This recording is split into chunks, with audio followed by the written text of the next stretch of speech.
Imagine waking up on December 25th and feeling nothing. No anticipation, no gifts waiting, no tree in the corner, no special meal being prepared. Just another day, another cold morning in winter, another sunrise that means absolutely nothing. For 300 years, this was reality for millions of people. Not in some distant land, not in ancient history, but right here, in what would become America. 3 centuries, 12 generations, an entire civilization that never sang a Christmas carol, never hung a stocking, never told their children about Santa Claus, because Santa Claus didn't exist yet. This wasn't a ban, it wasn't a law, it was something far more powerful. It was absence, complete, total absence. And the reason why goes deeper than religion, deeper than politics, deeper than anything you've been told about Christmas history. Because the truth is, Christmas as we know it is shockingly new. The traditions you think are ancient, most are younger than your great-grandparents. The feelings you associate with this holiday, they were manufactured, carefully, deliberately, by people with specific goals. And before that manufacturing began, there was nothing. 300 years of nothing. So, what happened during those silent centuries? Why did Christmas disappear? And more importantly, who decided to bring it back? The answers will change how you see every decoration, every tradition, every family gathering you've ever known. This is the story of America's lost Christmas, and it begins in a place most people never connect to the holiday at all. If you've ever wondered why Christmas feels so important, yet so different depending on who's celebrating, this story might be the answer you've been searching for. Stay with us. There's more here than you might expect. The year is 1620. The Mayflower has just arrived at Plymouth Rock. 102 passengers step onto frozen ground. They're exhausted, sick, terrified. Winter is closing in, and they have no shelter, no food stores, no preparation for what's coming. December 25th arrives, their first Christmas in the New World, and they spend it working, cutting timber, building shelters, hauling water. No celebration, no pause, no acknowledgement that this day is different from any other. William Bradford, their governor, writes in his journal that some crew members wanted to rest for the holiday. His response? He told them if their conscience required rest, they could stay behind. But the Pilgrims themselves? They worked, deliberately, publicly, making a statement. This wasn't cruelty. It wasn't about survival, though survival was certainly at stake. It was about belief, deep, unshakable belief that Christmas was wrong. You see, the Pilgrims were separatists. They'd broken away from the Church of England specifically because they believed the Church had kept too many Catholic traditions. Too many rituals not mentioned in the Bible. Too many holidays invented by men, not commanded by God. And Christmas?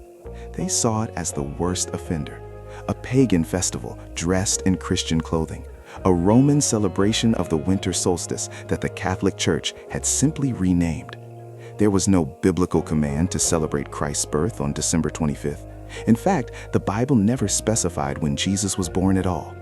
So celebrating Christmas to the Pilgrims wasn't just optional, it was sinful. It was false worship. It was the exact kind of corruption they'd sailed 3,000 miles to escape. Bradford's journal entries make this crystal clear. He describes Christmas as a popish tradition. Popish meaning Catholic, and for these Protestant separatists, anything Catholic was automatically suspect, dangerous, capable of leading souls astray. But the Pilgrims weren't alone in this thinking. They were part of a much larger movement sweeping through Protestant Europe, a movement that would shape American culture for centuries to come. In 1644, the English Parliament officially banned Christmas celebrations. You read that correctly. England, the nation that would later become famous for Victorian Christmas traditions, made celebrating Christmas illegal. The law stayed in effect for 16 years.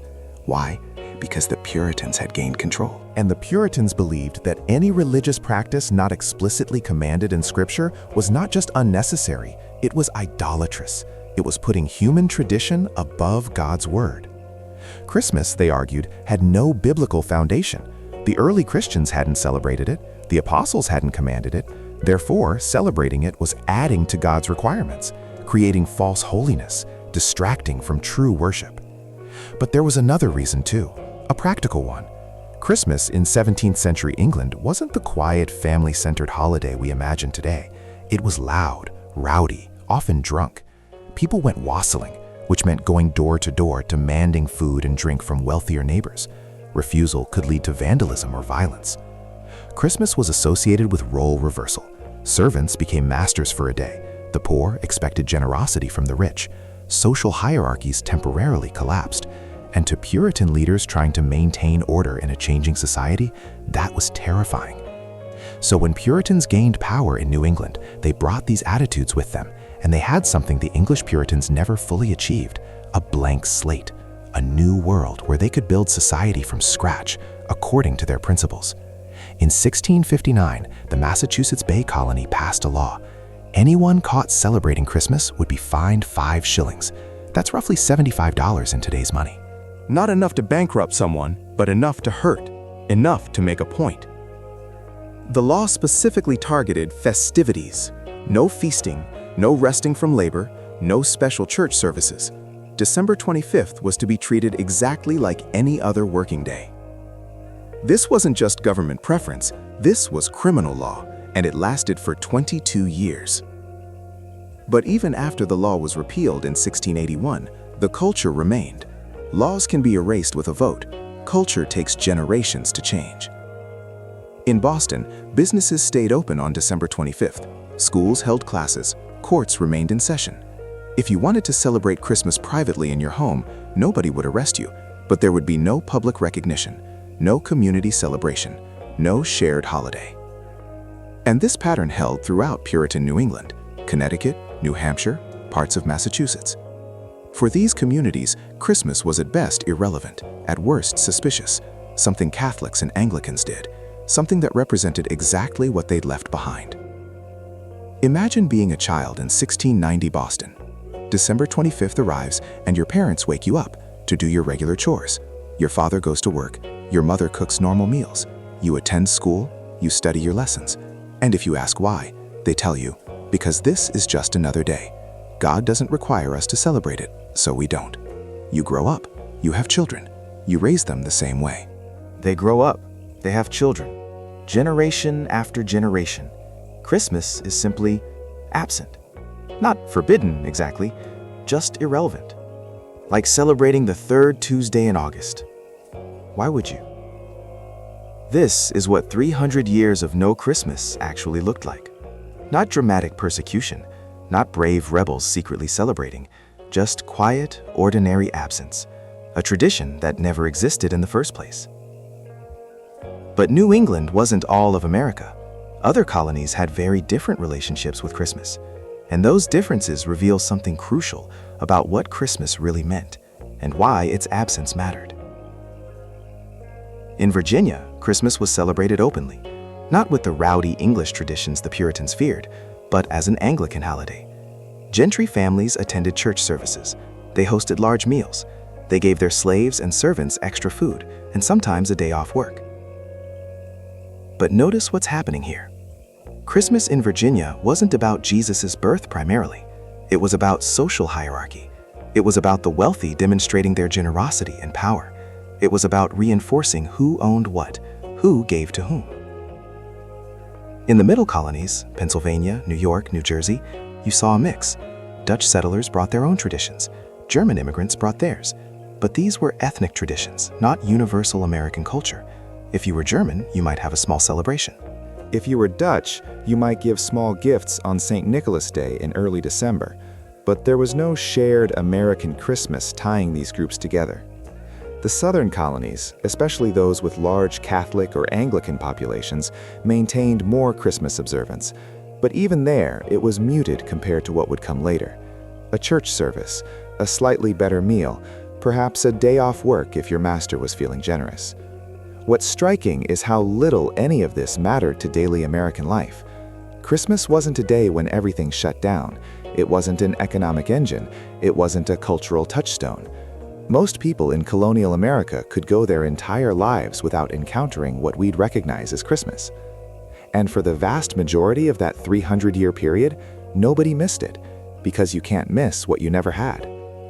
But underneath this absence, something was changing, slowly, imperceptibly, like ice melting from the bottom up. The Great Awakening of the 1730s and 1740s swept through the colonies. This was a massive religious revival movement that emphasized personal, emotional experience of God, not just intellectual doctrine. It made Christianity more accessible, more democratic, more focused on feelings and individual conversion experiences. And while the Great Awakening didn't directly promote Christmas, it changed how Americans thought about religion. It made emotional expression acceptable in ways Puritanism never did. It made celebration and joy part of religious experience. Then came the Revolutionary War. Suddenly, Americans needed to define themselves as different from Britain. And one way they did that was by rejecting British traditions, including the Christmas celebrations that were starting to revive in England. There's a famous story about George Washington crossing the Delaware on December 25, 1776. He attacked the Hessian mercenaries at Trenton. Why? Partly because he knew the Hessians, being German, would be celebrating Christmas. They'd be less alert, less prepared.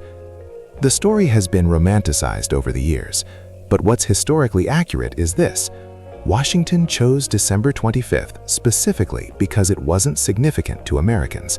It was just another day, a good day for a surprise attack because the enemy would have their guard down. Think about that. The father of our country used Christmas as a tactical advantage because Americans didn't celebrate it. That's how absent Christmas was from early American culture. After the Revolution, something unexpected happened. Americans became obsessed with creating their own culture, their own identity, separate from Britain, separate from Europe, purely American. And for many, that meant rejecting European holidays. Christmas remained quietly observed by some families, especially those with strong Anglican or Catholic traditions. But it didn't grow. It didn't spread. It certainly didn't become the dominant cultural force it is today. In fact, throughout the early 1800s, Christmas was so insignificant in most of America that businesses stayed open, Congress held sessions on December 25th, and children attended school. Not as a protest, not as a statement, simply because there was no reason to close. In 1830, for example, Congress met on December 25th. They debated legislation. They took votes. It was a working day. Nobody objected. Nobody thought it was strange. The same year, public schools in Boston held classes on December 25th. Students showed up, teachers taught, parents didn't complain. Because why would they? It was Thursday, or Friday, or whatever day of the week it happened to fall on. Just a day. If you'd told someone in 1830 Boston that their great-grandchildren would get multiple weeks off for Christmas, that stores would close, that the entire economy would restructure around this one day, they would have thought you were describing a fantasy world. But something was stirring. Not in America yet, back in England. Something that would eventually cross the Atlantic and transform American culture completely. In England, the Industrial Revolution was changing everything. Factories were replacing farms. Cities were exploding in size. Traditional communities were fragmenting. People were lonely, disconnected, anxious about the future. And into this anxiety, writers and artists began creating something new, a nostalgic vision of an old-fashioned Christmas that probably never existed in the first place.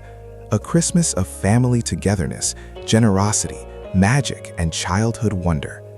Charles Dickens published A Christmas Carol in 1843.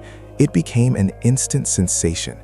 The story of Ebenezer Scrooge, a cold-hearted businessman transformed by ghostly visions into a joyful, generous man, captured something people desperately wanted to believe: that redemption was possible, that materialism could be overcome, that even in the industrial age, human connection mattered more than profit, that Christmas could make people better.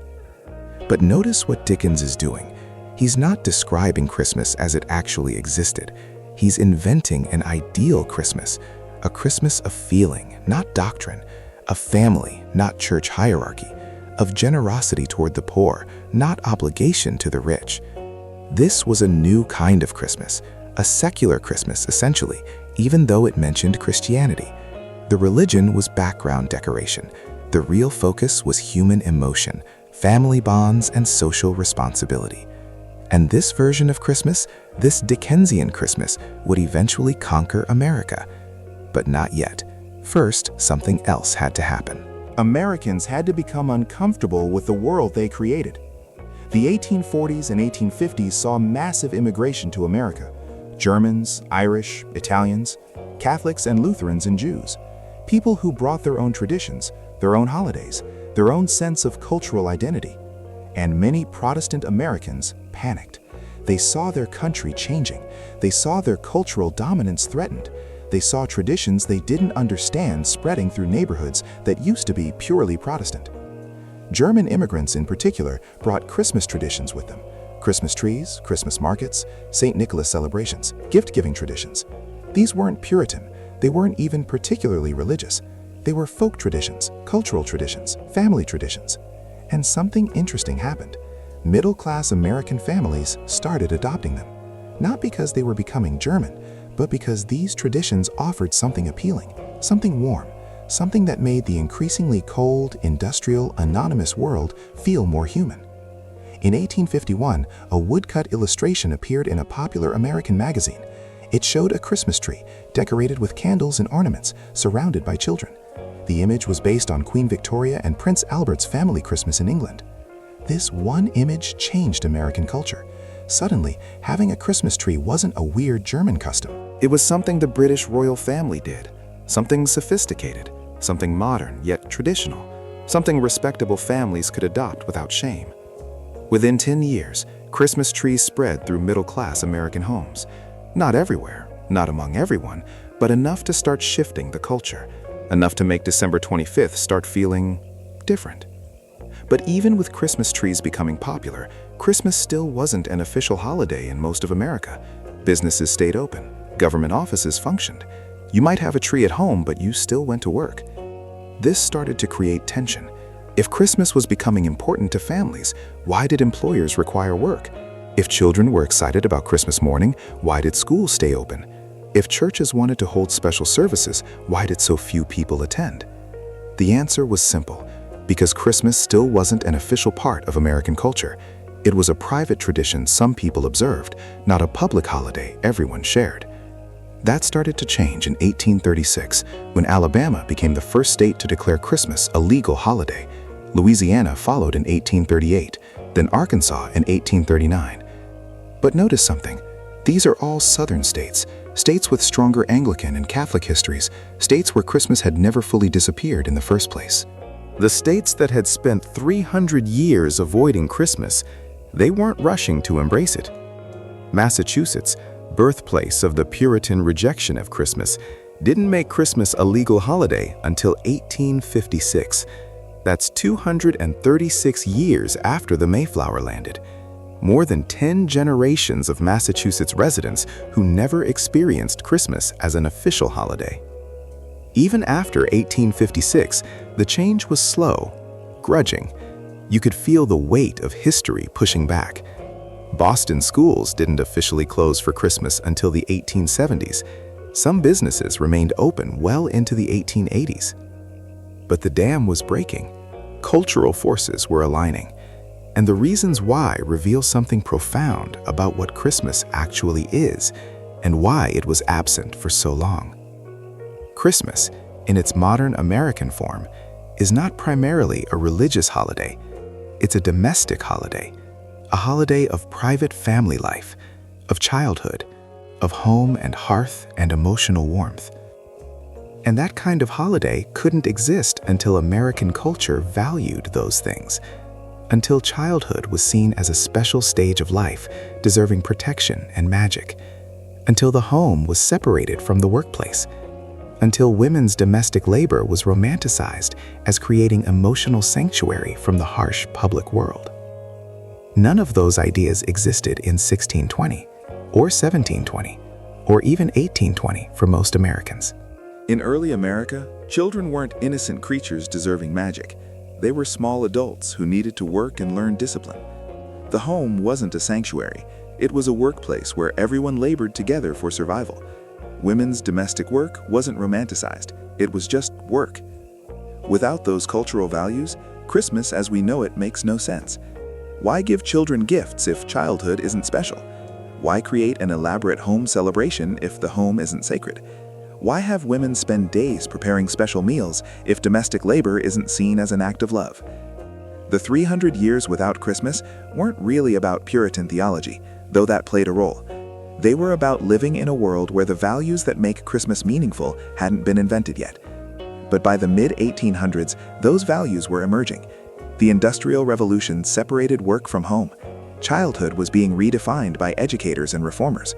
Middle-class women were being told their highest calling was creating a moral, emotionally nurturing home environment. And into this cultural moment, Christmas arrived like a gift. It gave people a way to perform these new values, a way to demonstrate that childhood mattered, that family came first, that the home was sacred space. Christmas became a ritual for proving you believed the right things about family, childhood, emotion, and gender roles. And once Americans realized that, Christmas spread like wildfire. The Civil War accelerated everything. From 1861 to 1865, the nation tore itself apart. 620,000 men died. Families were destroyed. Communities fractured. The certainties of the old world collapsed. And in the aftermath, Americans desperately needed something to believe in. Some shared tradition that could bring people together. Some ritual that could make life feel normal again. Christmas offered that. Not the theological Christmas the Puritans rejected, the emotional Christmas, the family Christmas, the Christmas of home and children and temporary peace. In 1870, President Ulysses S. Grant signed legislation making Christmas a federal holiday for federal employees in the District of Columbia. It wasn't a national mandate. Individual states still controlled their own holiday schedules, but it was a symbolic turning point. The federal government, created by people who'd fought a revolution on December 25th because the day meant nothing to them, was now officially recognizing Christmas. By 1890, every state and territory had declared Christmas a legal holiday. 300 years of absence ended in roughly 50 years of rapid adoption. That's how fast culture can change when the conditions are right. But what exactly were Americans adopting? What did Christmas actually look like in the late 1800s? It looked chaotic, contradictory, still searching for its final form. Some families focused on religious observance, church services, nativity plays, reading the Gospel of Luke, chapter 2. For them, Christmas was about remembering Christ's birth, regardless of historical accuracy about the date. Other families made it almost entirely secular. The tree, the gifts, the special meal, Santa Claus. These families might attend church on Christmas, but that wasn't the emotional center. The emotional center was home. Still others mixed traditions from different countries and cultures. German cookies, English caroling, American turkeys, Dutch gift-giving. It was a grab bag, a cultural sampling, everyone picking the pieces that resonated with their own family story. And businesses noticed. Oh, did businesses notice. In 1867, Macy's department store in New York stayed open until midnight on Christmas Eve for the first time. They advertised special Christmas items, toys, decorations, gifts. The store was mobbed. Retailers realized something extraordinary. Christmas created demand. Christmas made people want to buy. Not just practical items, luxury items, unnecessary items, items purchased purely to make someone else happy. This was economically revolutionary. Before Christmas, most Americans bought what they needed when they needed it. Clothes when the old ones wore out, food weekly at markets, tools when required for work. Consumption was practical, minimal, need-based. But Christmas introduced the idea of buying things you didn't need, for people who didn't need them, purely to express emotion, to show love, to participate in a cultural ritual. Retailers spent the next 50 years turning Christmas into the economic engine it is today, and they did it brilliantly, by tying consumption to the emotional values Americans already associated with Christmas. You love your children? Prove it with gifts. You want a happy home? Buy these decorations. You are a good parent? Make sure Christmas morning is magical. You believe family matters? Show it through generous spending. Every advertisement, every store display, every catalog was designed to make you feel that buying things was the same as loving people, that consumption was generosity, that spending money was creating Christmas magic. And it worked. By the early 1900s, Christmas was responsible for a significant percentage of annual retail sales. Some stores made half their yearly profit in December alone. This created pressure. Stores needed Christmas to be bigger every year. More gifts, more decorations, more everything. So they invented traditions, hoping they'd stick. Outdoor Christmas lights, popularized by electric companies in the 1910s to sell more electricity. Christmas cards, invented by a British artist in 1843, commercialized by American printers by the 1870s. Rudolph the Red-Nosed Reindeer? Created in 1939 by a Montgomery Ward copywriter as a promotional giveaway. Think about that. One of the most beloved Christmas characters was literally invented by a department store to attract customers. And within 10 years, Rudolph was so embedded in Christmas culture that most people assumed he'd always existed. This is what the commercialization of Christmas actually means.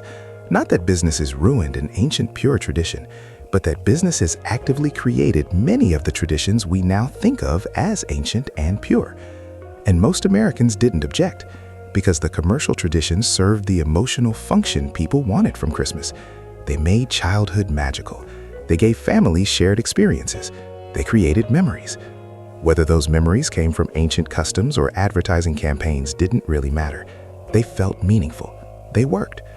But not everyone embraced this new commercial Christmas without reservation. Throughout the late 1800s and early 1900s, you can find complaints, articles in newspapers and magazines warning about materialism, sermons reminding people about the religious meaning of Christmas, families trying to celebrate simple Christmases without excessive gifts. These complaints sound remarkably modern. Every generation since the 1870s has worried that Christmas is too commercial, too materialistic, too focused on consumption instead of meaning. And every generation, those complaints have been largely ignored because the commercial Christmas gives people something they want.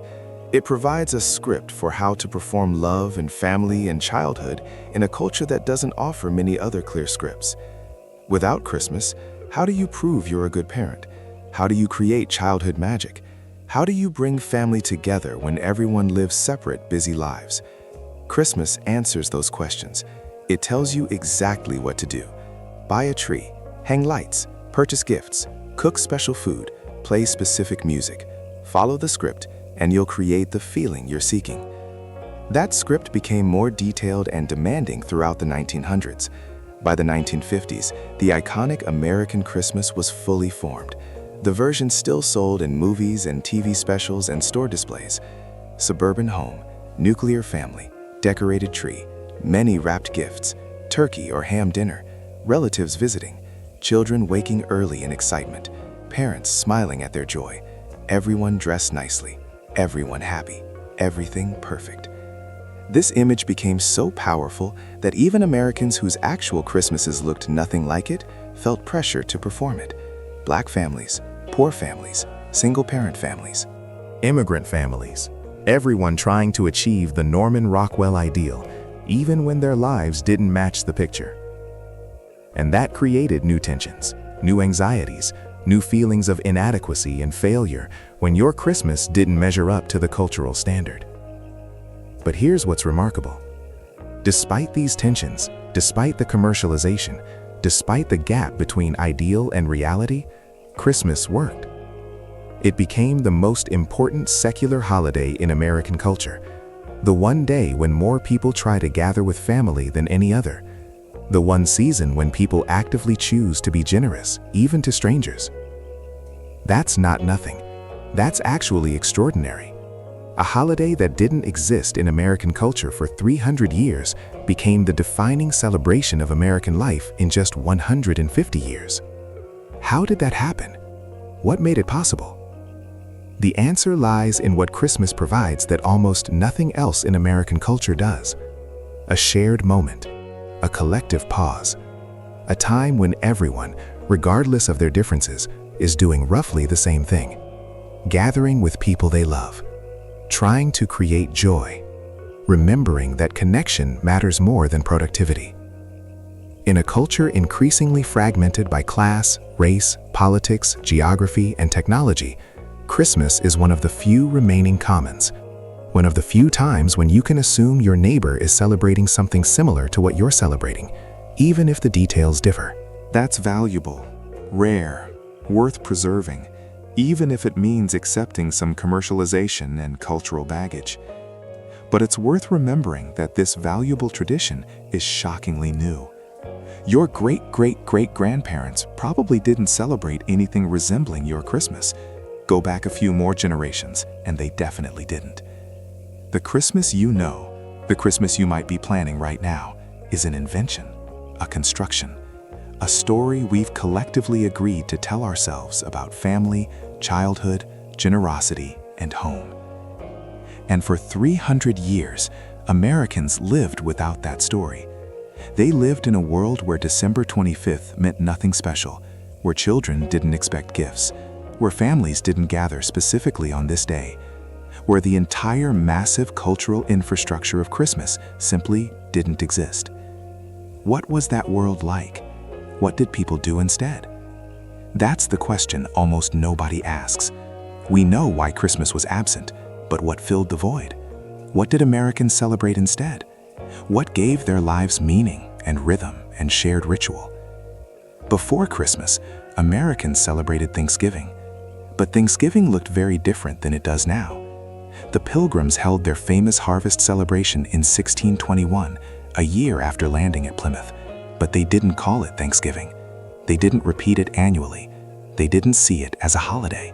It was just a harvest feast, similar to celebrations held throughout England and Europe for centuries.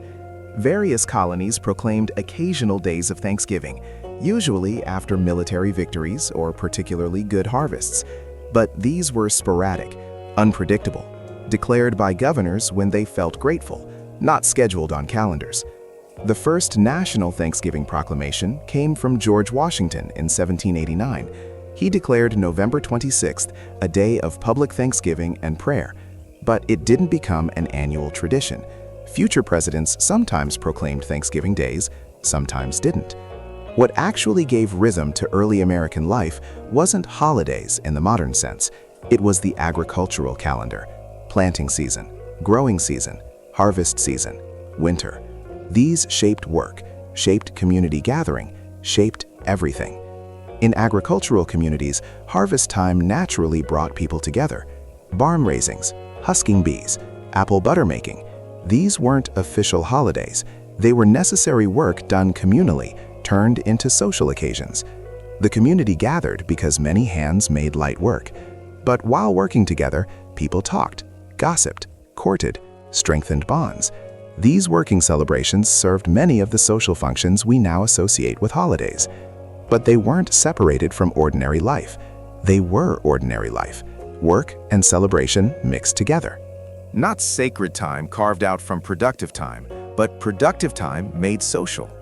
Religious communities had their own rhythms: Sabbath observance every week, communion services, annual fasts, quarterly Quaker meetings. These structured time for religious groups provided regular gathering points. But even these weren't holidays in our sense. The Sabbath was for rest and worship, not celebration. Fast days were solemn, communion was serious. These rituals mattered deeply to participants, but they weren't festive, they weren't fun. They weren't about creating joy or childhood magic. What about fun? What about celebration? What about moments of pure, non-productive enjoyment? Early Americans did celebrate some things. July 4th became important after the Revolution, especially as the founding generation died and Americans needed to affirm their national identity. Washington's birthday gained some recognition. State-specific holidays commemorated local events. But these were civic celebrations, parades, speeches, public demonstrations of patriotism, not intimate family gatherings, not domestic celebrations, not occasions for gift-giving or creating childhood memories. The home and the public sphere were separate. Public holidays happened in public. Private life was just private, ordinary, continuous, not punctuated by special celebratory moments. This is hard for modern Americans to grasp. We're so used to holidays structuring our year. New Year's, Valentine's Day, Easter. Memorial Day, July 4th, Labor Day, Halloween, Thanksgiving, Christmas. Our calendars are full of anticipated moments, special days that feel different from ordinary time. But for most of American history, ordinary time was all there was. Days blended into each other. Seasons changed. Work continued. Life happened. Without many markers. Without much anticipation. And here's what's strange. People seemed fine with that. You don't miss what you've never had. If you've never experienced the excitement of counting down to Christmas, you don't feel the absence of that excitement. But something was building. Not just in America, throughout the Western world. Industrial capitalism was changing how people experience time itself. In agricultural societies, time is cyclical. Spring, summer, fall, winter. Planting, growing, harvesting, resting. The same patterns repeat. You do the same work your parents did, your grandparents did, your ancestors did for centuries. Time circles. But industrial capitalism makes time linear. Progress, growth, accumulation. This year must be better than last year. Your children must rise higher than you did. The future must be different from the past. Time arrows forward. This creates psychological pressure, constant pressure to improve, to advance, to achieve. No rest in cyclical repetition, always pushing towards something new. And that pressure needs release valves, moments when you can stop pushing, when you can exist in the present. When you can simply be with people you love without agenda or improvement or striving. Holidays provide those moments. They're exemptions from ordinary time, from productive time, from linear, progressive time. They're cyclical time reintroduced into a linear world. Annual repetitions, the same rituals, the same feelings, returning predictably. This is deeply comforting to humans. It provides stability in instability, continuity in constant change, rhythm in chaos. But early Americans didn't need holidays to provide that relief, because most of them weren't living in industrial capitalist time yet. They were still in agricultural time, cyclical time. Their work itself provided natural rhythms and pauses. Christmas couldn't take root until Americans needed what Christmas offers: a scheduled break, a mandated family time, a moment exempt from productivity expectations. By the mid-1800s, that need was desperate. Industrial workers labored 12, 14, 16 hours a day, 6 days a week. Families were separated. Fathers worked in factories. Some mothers worked too. Children worked. The home was where you slept, not where you lived. In that world, the promise of a day off, a day when family gathered, a day focused on home and childhood and togetherness, that promise was irresistible. And Christmas delivered. December 25th became the first federally mandated day off for many American workers. The first time employers legally had to release their grip. The first time the government said, work can wait, family matters more. That's revolutionary. Not the religious content, the mandated rest, the official recognition that humans need breaks from capitalism's demands. And once Christmas proved that mandated breaks were possible, other holidays followed. Labor Day, Memorial Day, eventually entire weekends, paid vacation time, the 40-hour work week. Christmas helped establish the principle that time belongs to humans, not just to employers, that life should include regular pauses, that the relentless push of industrial productivity needs boundaries. We don't usually think about Christmas in those terms. We think about trees and gifts and songs. But the real revolution was temporal. Christmas restructured time, made certain hours sacred, untouchable, reserved for purposes other than production. And Americans who'd lived for 300 years without that structured sacred time discovered they desperately needed it, craved it, would fight to protect it. This explains the ferocity of the war on Christmas rhetoric you sometimes hear today. It's not really about Merry Christmas versus Happy Holidays. It's about anxiety that sacred time is eroding, that capitalism is reclaiming December 25th, that the boundary between productive time and human time is collapsing. When stores open on Christmas Day or employers demand availability during Christmas week, people feel genuinely violated. Because Christmas promised an exemption, a guarantee, and breaking that guarantee feels like theft of something precious. But this fierce protection of Christmas time is only 150 years old. Before that, December 25th was just a day. People worked, Businesses opened, Congress met, and nobody felt violated because nobody expected otherwise. The expectation is the key. Once you believe you deserve Christmas off, working on Christmas feels like oppression. But if you never believed you deserved it, working is just normal. For 300 years, Americans didn't believe they deserved December 25th off. They didn't have the cultural framework that made Christmas necessary. They didn't need relief from industrial time because they weren't living in industrial time. They didn't need mandated family gatherings because families worked together daily. And they didn't have the emotional vocabulary Christmas provides, the language of childhood magic, the grammar of gift-giving as love, the syntax of home as sacred space. That vocabulary had to be invented, taught, spread, internalized, made natural. And that process happened through stories, thousands upon thousands of stories, told over and over until they shaped how Americans understood family, childhood, emotion, and celebration. Stories create reality, not physical reality, cultural reality, the reality of shared meaning and expectation and value. For 300 years, Americans told very few stories about Christmas because there wasn't much to say. Christmas didn't happen, so there were no Christmas stories. But starting in the mid-1800s, that changed. Suddenly, Christmas stories flooded American culture. Magazine articles, books, poems, songs, sermons, newspaper features, a torrent of narratives, all teaching Americans what Christmas should mean and how to celebrate it. A Visit from St. Nicholas, also called The Night Before Christmas, was published in 1823. Clement Clarke Moore wrote this poem for his children, possibly. The authorship is disputed. But the poem's impact is not. In 56 lines, Moore created the modern image of Santa Claus, not St. Nicholas the Bishop, not the various folk traditions from different European countries. Santa Claus, a jolly elf, flying reindeer, coming down chimneys, bringing toys to children. The poem was reprinted constantly, illustrated, memorized, taught in schools. Within a generation, Moore's invention felt like ancient tradition. Children believed Santa visited every home on Christmas Eve. Parents played along, creating the illusion. But notice what this does. It makes Christmas primarily about childhood, about magic, about believing in impossible things, about parents creating wonder for their children. This was new, revolutionary even. Childhood as a time deserving magic, parents as responsible for creating that magic. The home as a place where fantasy was encouraged, not crushed. These ideas reshaped American culture far beyond Christmas. They changed parenting, changed education, changed how Americans thought about innocence and imagination and development. And Christmas was the laboratory where these ideas were tested and refined. Charles Dickens's A Christmas Carol came 20 years later in 1843. Ebenezer Scrooge, Bob Cratchit, Tiny Tim, the ghosts, the transformation. This story taught Americans that Christmas should make you better, more generous, more aware of suffering, more connected to family. If you're not transformed by Christmas, you're doing it wrong. You're Scrooge.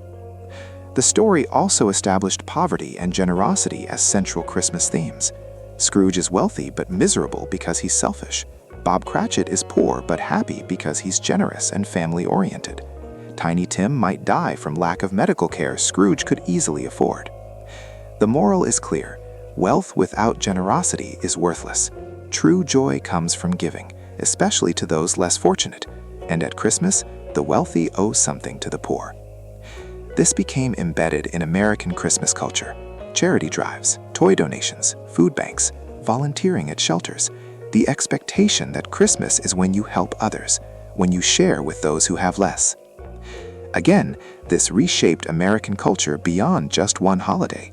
It popularized the idea of social responsibility, Of private charity as moral obligation, of the wealthy being stewards, not just owners of their wealth. These ideas had been circulating in reform movements for decades, but A Christmas Carol made them emotionally accessible, personal, urgent. Dickinson's story wasn't really about Christmas. It was about capitalism and its discontents, about industrial society creating wealth and misery simultaneously. about the moral bankruptcy of pursuing profit without considering human cost. But by wrapping these ideas in a Christmas story, Dickens made them palatable, unthreatening. You weren't being lectured about economic reform, you were reading a ghost story, a redemption tale, a holiday story. And that's the genius of Christmas stories. They can carry heavy cultural work while feeling like entertainment, like nostalgia, like simple celebration. Throughout the late 1800s, American writers published thousands of Christmas stories. Magazine editors discovered that December issues sold better with Christmas content, so every major magazine published Christmas stories, Christmas poems, Christmas features. These stories taught Americans the rules of Christmas, what you're supposed to feel, what you're supposed to do, what makes Christmas meaningful versus what makes it hollow. The protagonist usually starts the story disconnected from Christmas, too busy, too serious, too focused on work or money or adult responsibilities. Then something happens, a memory, a child, a crisis. And they reconnect with the Christmas spirit. They remember what matters. They choose family over work, love over money, joy over productivity. The message was consistent. Modern life pulls you away from what matters. Christmas pulls you back. If you're not careful, you'll lose touch with the true meaning of Christmas. And losing that meaning will make you miserable. These stories created anxiety, the fear of doing Christmas wrong, the fear of being Scrooge, the fear of disappointing your children, failing your family, missing the meaning, wasting the opportunity for transformation. And that anxiety drove behavior. People worked harder at Christmas, spent more money, put more effort into decorations and meals and gifts, because the stories taught them that Christmas matters, that getting it right matters, that failure has consequences. But the stories also provided comfort, because the protagonist always succeeds in the end. They always rediscover the Christmas spirit. They always connect with family. They always find meaning. The stories promised that if you tried hard enough, Christmas would deliver. You'd feel the magic. You'd experience the transformation. And most people did feel something. Maybe not every year.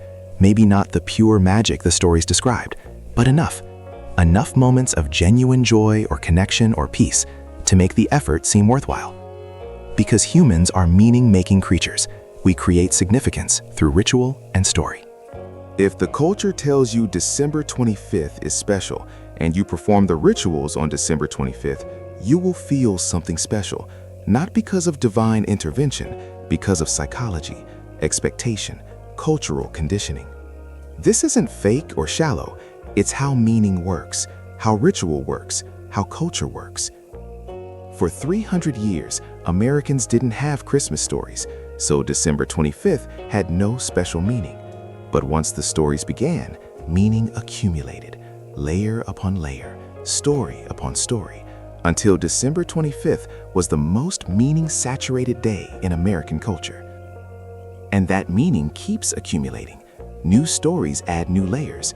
Rudolph the Red-Nosed Reindeer, Frosty the Snowman, How the Grinch Stole Christmas, A Charlie Brown Christmas, It's a Wonderful Life, Home Alone, Elf. Each generation gets its own Christmas stories, reflecting its own anxieties and values. The 1940s needed It's a Wonderful Life to affirm that ordinary life has value after the trauma of World War II. The 1960s needed A Charlie Brown Christmas to push back against commercialization. The 1990s needed Home Alone to explore anxieties about working parents and children's independence. These stories teach, comfort, critique, and ultimately reinforce Christmas as central to American life. They give people a shared reference point. He's such a Grinch. She's like Buddy the Elf. That's very Griswold family Christmas. Everyone understands these references. Everyone shares this language. And that shared language creates community. Not ethnic community, not religious community, not geographic community, media community, pop culture community, but community nonetheless. Before Christmas stories saturated American culture, that kind of shared reference didn't exist. Regional communities had their own stories, their own shared knowledge, but national shared culture was minimal. The country was too big, too diverse, too disconnected. Christmas stories, spread through mass media, created one of the first national shared cultures. Someone in Maine and someone in Texas might live completely different lives, but they both know Rudolph. They both understand Grinch. They both reference A Christmas Carol. This helped create American national identity in ways political speeches never could, because stories work on emotion, not logic. They shape what feels true, what feels right, what feels like home. And Christmas feels like home, even to people whose actual homes are complicated, even to people whose families are difficult, even to people who find Christmas stressful or disappointing. Because the stories taught us that Christmas is home, literally. Every Christmas story ends at home, with family, with belonging, with connection. The journey might be chaotic, but the destination is always the same place, home, for Christmas. But whose home? Whose Christmas? Whose story? For most of American history, the Christmas story was overwhelmingly white, middle class, Protestant, or at least generically Christian, nuclear family, suburban.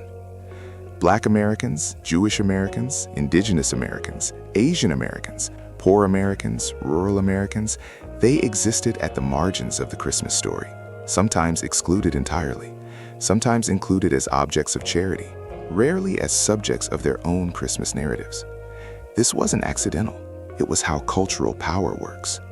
The people creating Christmas stories, creating Christmas culture, creating the meaning of Christmas were mostly wealthy white men. Publishers, writers, artists, business owners, they created Christmas in their own image.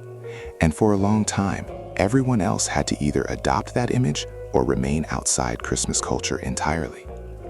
Black Americans had particularly complex relationships with Christmas. In the pre-Civil War South, enslaved people often received extra food and sometimes a few days off at Christmas. Enslavers used this as evidence of their benevolence. See, we treat our slaves well, we give them Christmas. But enslaved people experienced Christmas very differently.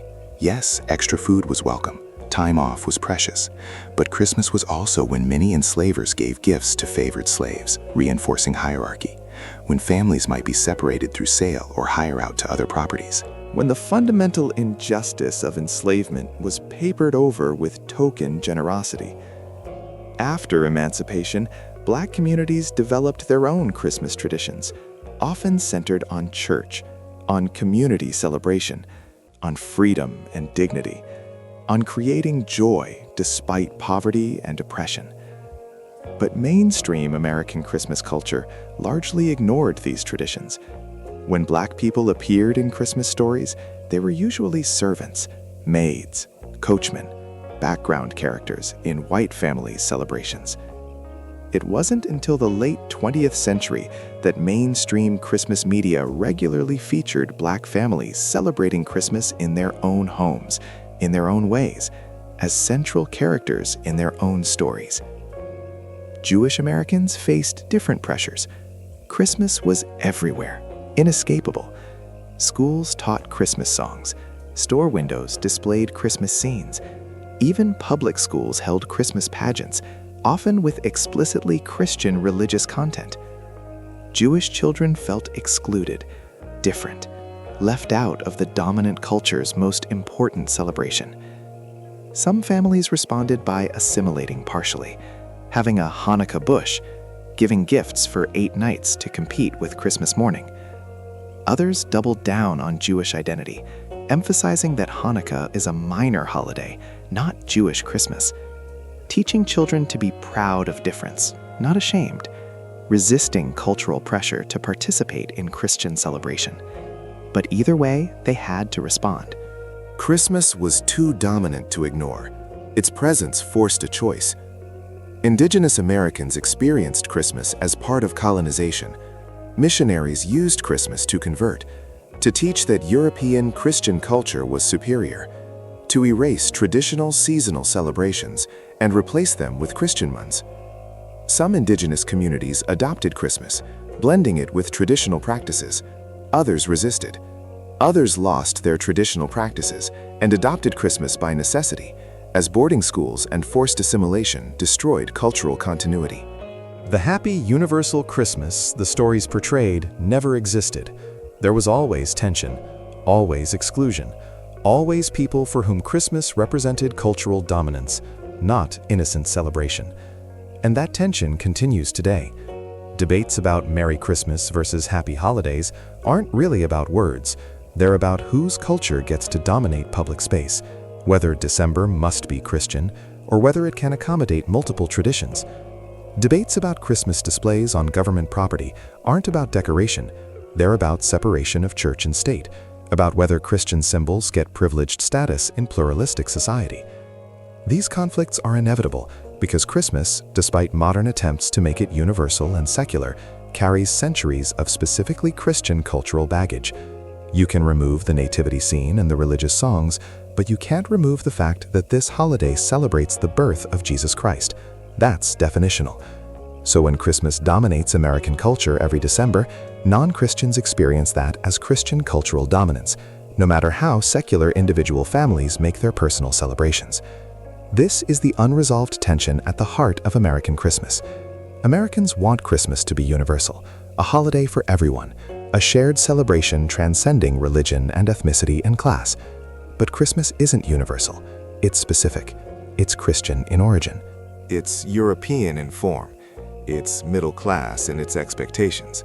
And no amount of commercial secularization fully erases those specificities. So non-Christians navigate December carefully. Do we participate in office Christmas parties? Do we let our children sing Christmas songs in school concerts?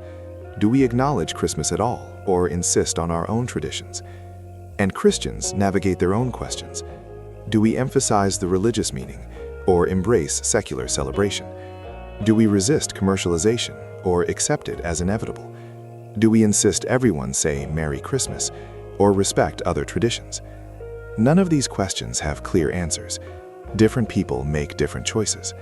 And Christmas keeps evolving, incorporating new groups, new traditions, new meanings. But here's what's remarkable. For a holiday that didn't exist in American culture for 300 years, that was invented and commercialized and manipulated by businesses, that carries so much cultural baggage and tension, Christmas works. Most Americans, regardless of background, find something valuable in it. Not everyone, not equally, but enough that Christmas remains the central celebration of American life. Why? What makes it resilient despite its problems? Partly because Christmas has become almost infinitely flexible. You can celebrate it religiously or secularly, lavishly or simply, traditionally or uniquely, with biological family, chosen family, or alone. Following established rituals or creating your own. Christmas can absorb almost any meaning you give it. It's a framework, not a mandate. The culture provides the structure, the calendar date, the general theme. But within that structure, you have freedom to create your own version. This flexibility allows people from very different backgrounds to all claim Christmas as theirs, even though their actual celebrations might look nothing alike. An evangelical Christian family attending multiple church services, reading the gospel story, emphasizing Christ's birth, that's Christmas. A secular family with a tree and gifts and no religious content whatsoever, that's also Christmas. A Jewish family doing Chrismukkah as a joke but also seriously because their kids wanted to participate, that's Christmas too, in a way. The definitional boundaries are so loose that almost any December celebration can be called Christmas if the celebrant wants to call it that. This drives some religious Christians crazy. They feel Christmas's meaning has been stolen, diluted, corrupted. Jesus is the reason for the season merchandise tries to reclaim Christmas as specifically Christian. But that resistance mostly fails, because American culture has decided that Christmas is bigger than Christianity now, that anyone can participate, that it's a cultural holiday, not a religious one. Whether that's good or bad depends on your perspective, but it's definitely what happened. And it happened because Christmas filled a need for ritual, for celebration, for shared cultural moments, for scheduled time with family, for emotional expression, for childhood magic, for generosity rituals, for meaning in an increasingly fragmented world. Once Americans discovered they needed those things, Christmas became inevitable, whether it was called Christmas or something else, whether it happened in December or another month. Some holiday would have emerged to fill that need. But because Christmas was already there, already being promoted, already becoming established, Christmas won. It became the dominant celebration, the one that shaped all others. And now, 150 years after Christmas spread across America, it's nearly impossible to imagine American culture without it. December without Christmas feels empty, wrong, incomplete. But your ancestors, just 5 or 6 generations back, lived in exactly that world. December without Christmas. And they didn't feel the absence, because you can't miss what you never had. So what changed? Not just in the external world, not just in economics or urbanization or industrialization, but inside people. What internal shift made Christmas suddenly necessary after 300 years of irrelevance? The answer is complicated, layered, but at its core, it's about alienation. By the mid-1800s, Americans were experiencing a new kind of alienation, separation from their labor, from their communities. From traditional sources of meaning. In agricultural societies, you planted seeds, you watched them grow, you harvested them, you saw the direct result of your labor. You knew your work mattered because you could eat the food you grew. Your work had immediate, visible, meaningful results. But factory work? You assembled one piece of a product you'd never see completed. You performed the same motion thousands of times a day. You had no connection to the end result. Your labor was abstracted, alienated from you. Similarly, in traditional communities, you knew everyone. Your reputation mattered. Your relationships were continuous. You'd see the same people your entire life. Community was thick, rich, inescapable. But in industrial cities, you were anonymous. You lived among strangers. Your neighbors changed constantly. Community was thin, transactional, optional. This created existential anxiety. Who am I if not my work? Who am I if not my community? What makes my life meaningful? Traditional answers to those questions were collapsing, and Christmas emerged as a new answer. You're not your work. You're your family role. Father, mother, son, daughter. Family is what defines you. Family is what makes life meaningful. And Christmas is when you perform that role most intensely, when you demonstrate who you are by how you celebrate, when you create meaning through family ritual. This is why Christmas became so emotionally charged. It wasn't just a holiday, it was an identity anchor. Proof that you belonged somewhere, that you mattered to someone, that your life had meaning beyond alienated labor and anonymous city life. For factory workers laboring 12-hour days in dangerous conditions, coming home to family on Christmas was evidence that they were human, not just machines, that they had lives beyond the factory floor, that capitalism hadn't consumed them entirely. For middle-class families anxious about their status, hosting elaborate Christmas celebrations was evidence of their cultural sophistication, their ability to consume properly, their mastery of domestic ritual, their belonging to respectable society. For children growing up in a world increasingly hostile to childhood, believing in Santa Claus was evidence that magic still existed, that adults could be trusted, that the world held wonder, not just danger and discipline. Everyone needed Christmas to prove something to themselves, and that need made Christmas grow, made it essential, made its absence unthinkable. But this also made Christmas exhausting, because if Christmas is when you prove your worth, then Christmas must be perfect, must be magical, must live up to the stories and images and expectations. And of course, it rarely does. Real families are messy, complicated, sometimes painful. Real children are sometimes ungrateful. Real parents are sometimes too tired to create magic. Real Christmas days include bickering and disappointment and burnt turkey and gifts that miss the mark. The gap between Christmas ideal and Christmas reality creates suffering. Depression rates spike in December. Suicides increase. Family conflicts intensify. The pressure to be happy, to be grateful, to be perfect, it's crushing.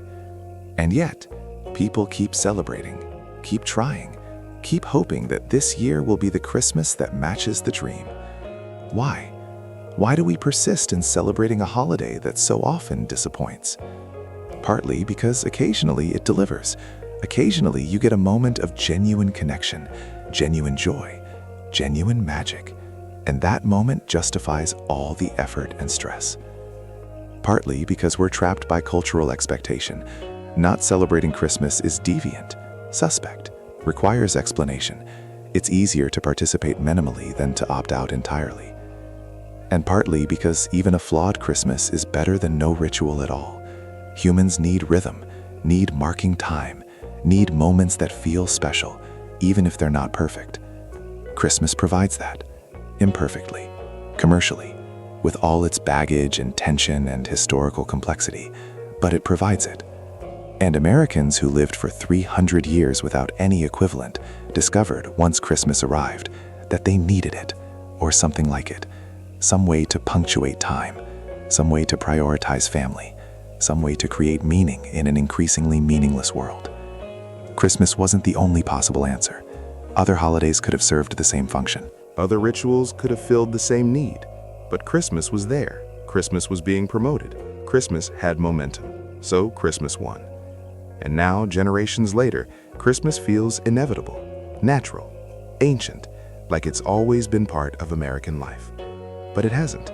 300 years is a long time, 12 generations, an entire civilization that lived without Christmas, that built communities, raised children, found meaning, experienced joy, all without the holiday we think is essential. They managed. They thrived even, because humans are adaptive. We create meaning from whatever materials our culture provides. For 300 years, American culture didn't provide Christmas, so Americans created meaning elsewhere, in work, in community, in religious practice, in family bonds that didn't require a special holiday to activate. Then culture changed, provided Christmas, and Americans discovered they preferred having it, so they kept it, developed it, made it bigger, made it central. But the preference isn't destiny. Christmas could disappear. If American culture changed again, if some other ritual filled its functions more effectively, Christmas could fade back into irrelevance. That seems unlikely right now. Christmas is too embedded, too commercially important, too emotionally resonant. But it's worth remembering that nothing is permanent. Culture is fluid. What feels essential today may feel optional tomorrow. What was absent for 300 years emerged in 50. What emerged in 50 could disappear just as quickly. Not because of bans or laws, but because people stopped needing it, stopped finding meaning in it, stopped passing it to their children as important. Every Christmas tradition we practice is one generation away from extinction. If the next generation doesn't value it, doesn't perform it, doesn't teach it to their children, it ends. This is true of Christmas carols, true of Christmas trees, true of Santa Claus, true of gift-giving rituals, true of the whole elaborate performance. One generation decides it's not worth the effort, and it ends, not dramatically, quietly, through accumulated individual choices not to participate. Will that happen? Probably not entirely. Christmas has too much momentum, too much infrastructure, too much economic and cultural investment. But parts of Christmas are already fading. Fewer people send Christmas cards. Fewer people bake elaborate Christmas cookies. Fewer people attend Christmas church services. Fewer people hang exterior lights. Each generation simplifies slightly, reduces effort, keeps the parts they value most, lets go of the rest. And gradually, Christmas evolves, becomes something different, something that might be unrecognizable to people from 100 years ago, just as the Christmas of 1870 would be unrecognizable to the Pilgrims who rejected Christmas entirely. Culture moves, shifts, transforms. Nothing stays the same. The 300 years without Christmas weren't a void. They were simply different. A different cultural configuration, a different way of making meaning and marking time. And the 150 years with Christmas aren't inevitable. They're contingent, dependent on continued cultural need and continued cultural transmission. If we stopped teaching children that Christmas is special, within 2 generations, it wouldn't be. The material would still exist, the date on the calendar, the religious history, but the meaning would evaporate. Meaning exists only as long as people believe in it, perform it, pass it forward. So here we are, December 25th, 2025. Christmas is everywhere, inescapable, the dominant celebration of American culture. Store windows decorated since October, songs playing since November, houses lit up throughout the neighborhood, office parties, school concerts, church services, family gatherings, gifts purchased, wrapped, waiting. The whole elaborate machinery of American Christmas in full operation. Millions of people performing the same rituals simultaneously across the country, creating the same feelings, telling the same stories. From the outside, it looks inevitable, natural, like this is simply what December is, what it's always been, what it must be. But 300 years ago, December was just December. Cold, dark, quiet. Another month in winter. Another stretch of ordinary time. No anticipation, no excitement, no pressure, no magic. Just time passing. And people lived their lives, found meaning, raised children, built communities, experienced joy and sorrow and connection and isolation. All the same human experiences we have today. They didn't need Christmas to have meaningful lives. Because meaning isn't located in holidays. It's located in relationships, in purpose, and daily practices. Holidays can focus that meaning, concentrate it, make it visible. But they don't create it from nothing. The pilgrims who worked on December 25th, 1620, weren't miserable and empty. They were building a community, surviving against odds, living according to principles they believed mattered more than comfort. Their lives had meaning, just not Christmas meaning. The Puritan families of 1690 Boston who sent their children to school on December 25th weren't depriving them of childhood. They were teaching discipline, education, self-sufficiency. Values they believed would serve their children better than magical thinking about flying reindeer. Their children's lives had meaning, just not Christmas meaning. The 19th century factory workers who labored on December 25th, before it became a legal holiday, weren't less human. They were surviving, supporting families, building the industrial economy that would eventually give their grandchildren paid Christmas holidays. Their lives had meaning, just not Christmas meaning. Meaning is what humans create from whatever materials are available, in whatever circumstances we find ourselves. Christmas gives us beautiful materials, powerful symbols, rich traditions, emotionally resonant stories, but it's not the only source of meaning, not the only way to mark time, not the only ritual that matters. And recognizing that gives us freedom. Freedom from the tyranny of perfect Christmas. Freedom from the pressure that this one day must justify the whole year. Freedom from the feeling that if Christmas disappoints, life disappoints. Christmas is a day, a tradition, a story we tell ourselves about family and childhood and generosity and home.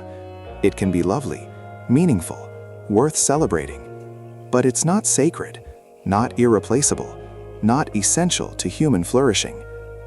300 years of American history prove that. People lived without Christmas. They lived full lives. They found joy. They raised healthy children. They built lasting communities. They created culture and art and meaning. And they did it all without Santa Claus, without Christmas trees, without the whole elaborate performance we've built around December 25th. Which means we have choices.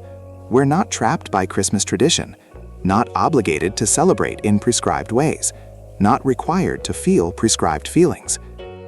We can take what serves us and leave the rest. We can create our own versions of Christmas that match our actual lives, our actual values, our actual families. We can simplify, complicate, religify, secularize, traditionalize, innovate, whatever feels right. Because Christmas isn't a mandate, it's an offering, a set of tools culture hands us for creating meaning around late December. We can use those tools as designed, or adapt them, or put them aside and use different tools entirely.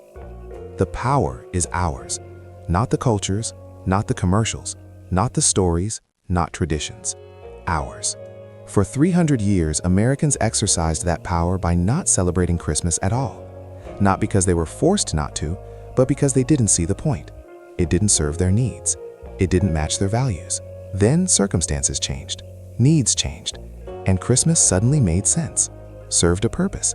So Americans adopted it, adapted it, made it their own. We can do the same. Keep what works, change what doesn't.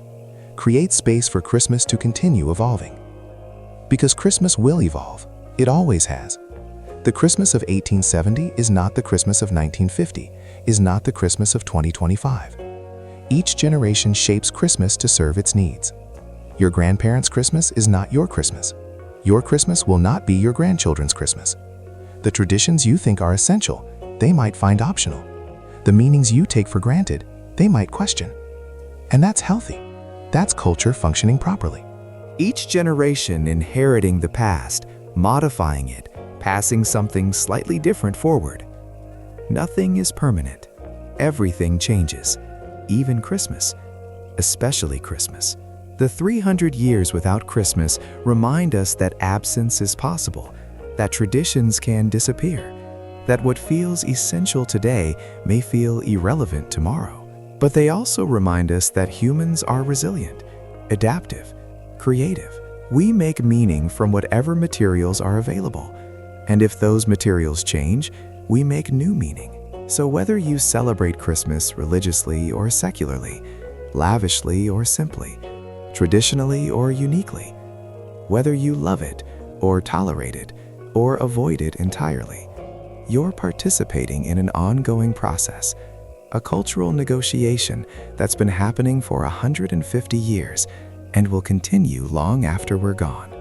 Christmas is alive, evolving, becoming, not fixed, not finished, not settled. And that's as it should be, because Christmas isn't about preserving the past, it's about creating the present, making meaning right now in our actual lives, with our actual families, in our actual circumstances. The Pilgrims knew that. They rejected Christmas because it didn't serve their present. It didn't help them build the community they needed. It didn't honor the God they worshiped. So they set it aside. We can have the same courage, the same clarity, the same willingness to question, to adapt, to choose. Not to destroy Christmas, but to make it ours. Truly ours. Not the culture's version, not the commercial version, not the Instagram version. Ours. Whatever that means, however that looks, for however long it serves us. And if someday Christmas stops serving us, if our grandchildren's grandchildren decide December 25th is just another day, that's okay too. Because they'll create something else, some other ritual, some other way of marking time and making meaning. Just as we did, just as our ancestors did, just as humans always have and always will. The 300 years without Christmas teach us that absence is survivable, that tradition is optional, that meaning is always available, always renewable, always created fresh by each generation. So celebrate Christmas if it brings you joy. Skip it if it brings you stress. Modify it if the standard version doesn't fit. Create your own version from scratch if that's what you need. You have permission. Not from the culture, from history. 300 years of Americans who lived without Christmas give you permission to question whether you need it either. And 150 years of Americans who created Christmas give you permission to keep creating it, to keep changing it, to keep making it serve your needs, your values, your life. Christmas is yours, to keep or discard, to honor or modify, to love or leave. Yours. Not traditions, not cultures, not commerces. Yours. That's the real meaning of 300 years without Christmas. Not that Christmas is meaningless, but that meaning is always ours to make.